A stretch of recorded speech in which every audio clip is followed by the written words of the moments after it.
Ayan, let's go. Pag sinorbe yan, tuturo naman sa inyo kung anong lot. Hindi, maglalagay sila ng moon. Hindi, yung lot number. Yan. Para ano. May titulo na kaming hawak. Tinanong ko rin doon sa ano eh. Mahirap daw kalaban ng Manila. Kaya bitawan na daw natin yun. Yung sa lupa natin ba? Tinanong ko rin doon eh. Marunong sila eh. Kaya Manila tagig. Umayaw agad eh. Hirap daw Marami kalaban. daw doon, marami na din daw doon talaga. Mahirap daw labanan doon. Ay, baboy na. Kahit saan nga doon, pero hindi sa Magallanes pala, no, Tan? Basta somewhere doon sa Taguig. Puro ganyan daw rides kasi pinagdalaban. Wala daw laban pang mga rides. Kaya mabuti na lang daw.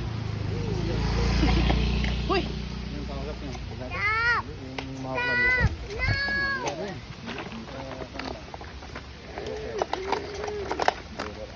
Hindi ko yun. Siya nga ito. Uy! Hindi daw, no? May si wanted to fly! Dito. Bait ka daw siya. Ito pala oh. Ito lang pala may-ari dito hanggang sa dulo. Oo. Oh. Binta na itong buo. Ayaw, binta ng sino. Ayun. Mahal eh. Baka billion na to. Kaya pala walang bahay ito dito. Doon, sa ano, isada. Sada nga. Kasi, Ayaw, binta ng Bakit to? Kasi naman yung istura na daw. silang yun. iwan na yan, iwan na. Oy, Napapansin talaga siya.